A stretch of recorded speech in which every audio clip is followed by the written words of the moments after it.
Hello friends, this is Karuna from Vasudev Vidya Mandir, and in today's class we'll do chapter 1 of economics, grade 11, opportunity cost, and the code of this video is #26. Let's start with the topic guys.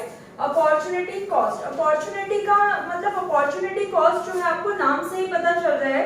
Opportunity cost is the cost of choosing the next best alternative.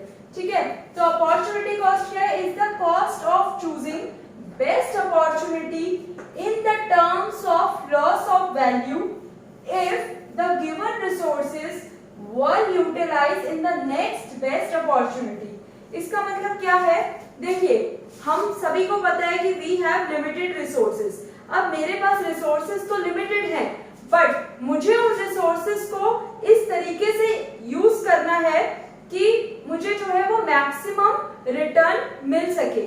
तो जब मेरे पास multiple options available होंगे तो उन options में से जब मैं एक ऑल्टरनेटिव को चूज करूंगी तो मुझे बाकी के जो भी ऑल्टरनेटिव्स होंगे 1, 2 या 3 जितने भी मेरे पास ऑप्शंस होंगे वो मुझको एलिमिनेट करने होंगे, उनको मुझे जो है वो छोड़ना पड़ेगा. तो वही अपॉर्चुनिटी कॉस्ट होती है कि जब हमने किसी बहुत सारे वेरियस मल्टीपल ऑल्टरनेटिव्स में से एक बेस्ट ऑल्टरनेटिव को चूज किया तो हमें उस ऑल्टरनेटिव को चूज करने के लिए मतलब बाकी कितनी ऑल्टरनेटिव जो है उनकी कॉस्ट फॉरगॉन करनी पड़ रही है. ठीक है ना. तो अब ये मैं कॉन्सेप्ट आपको एक एग्जांपल के थ्रू एक्सप्लेन करती हूँ. Right, suppose you have a piece of land. आप लोगों के एक फार्मर है और उसके पास एक जमीन है, एक पर्टिकुलर एक फिक्स जमीन है. उसकी जमीन बढ़ तो नहीं सकती ना कम हो सकती, मतलब उसको एक फिक्स लैंड गिवन है. उस लैंड पर उसके पास 4 ऑप्शंस है. वो क्या कर सकता है? पहली अपॉर्चुनिटी उसके पास क्या है कि या तो वो उस लैंड पर 10 टन ऑफ राइस ग्रो करे. ठीक है, अगर वो उस लैंड पर 10 टन ऑफ राइस ग्रो करता है तो उससे उसको कितने का बेनिफिट मिलेगा? उसको 10,000 रुपीज मिलेंगे, मतलब 10,000 का बेनिफिट मिलेगा. सेकेंड अपॉर्चुनिटी में वो क्या कहते हैं कि सेकेंड अपॉर्चुनिटी उसके पास क्या है? अगर वो उस लैंड पर 12 टन ऑफ व्हीट ग्रो कर ले, अगर वो 12 टन ऑफ व्हीट ग्रो करता है उस लैंड पर, सो ही विल गेट 12,000 रुपीज. उसको 12,000 रुपए मिलेंगे या फिर 12,000 का प्रॉफिट होगा. थर्ड अपॉर्चुनिटी कहती है 25 ton of sugarcane. Third opportunity में ये है कि अगर वो 25 टन शुगर केन ग्रो करता है उस लैंड पर, तब उसको 15,000 रुपीज जो है उसका अर्निंग होगी.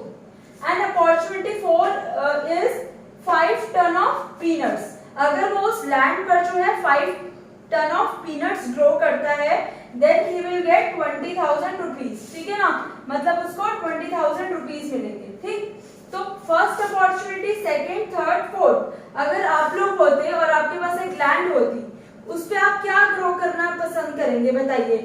ऑप्शन 1 जिससे आपको 10,000 रुपीज मिलेंगे, ऑप्शन 2 जिससे आपको 12,000 रुपीज मिलेंगे, ऑप्शन 3 जिसको आपको 15 मिलेंगे, एंड ऑप्शन 4 20,000.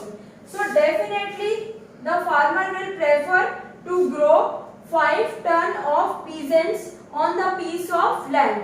वो जो है 5 टन पीनट्स ग्रो करेगा उस लैंड पर, क्योंकि बाकी सारे ऑल्टरनेटिव्स के मुकाबले इस वाले ऑल्टरनेटिव पे जो है उसको सबसे ज्यादा क्या मिल रहा है?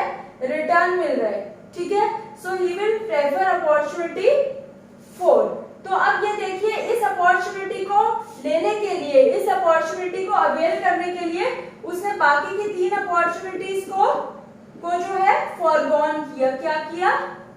फॉरगॉन, मतलब इनको एलिमिनेट किया. So this is the opportunity cost. समझ में आया? जैसे अगर मैं सिंपल सी एक बात आप लोगों को बोलती हूँ कि इन चारों में से जो उसके पास सबसे बेस्ट ऑल्टरनेटिव क्या था? उसके पास बेस्ट ऑल्टरनेटिव था कि वो अपॉर्चुनिटी 4 को सिलेक्ट करे, क्योंकि bye selecting opportunity 4 he will get maximum benefit out of other alternatives. 20,000 rupees उसको मिलते. तो बाकी की उसने अपॉर्चुनिटीज को जो है वो एलिमिनेट कर दिया, या फिर उनकी अपॉर्चुनिटी को फॉरगॉन कर दिया. So this is all about opportunity cost. मतलब उसने क्या किया, cost of choosing best opportunity in terms of loss of value. मतलब कितने का उसको लॉस हुआ, मैक्सिमम 15,000 का हुआ ना उसको लॉस, क्योंकि 20,000 उसको मैक्सिमम बेनिफिट मिला. तो उसने कौन सी नेक्स्ट अपॉर्चुनिटी को जो है वो फॉरगॉन किया, 15,000 की अपॉर्चुनिटी को उसने फॉरगॉन किया. So this is all about opportunity cost. I hope this concept is clear to all of you. Kindly like, share and subscribe to my video. Thank you so much.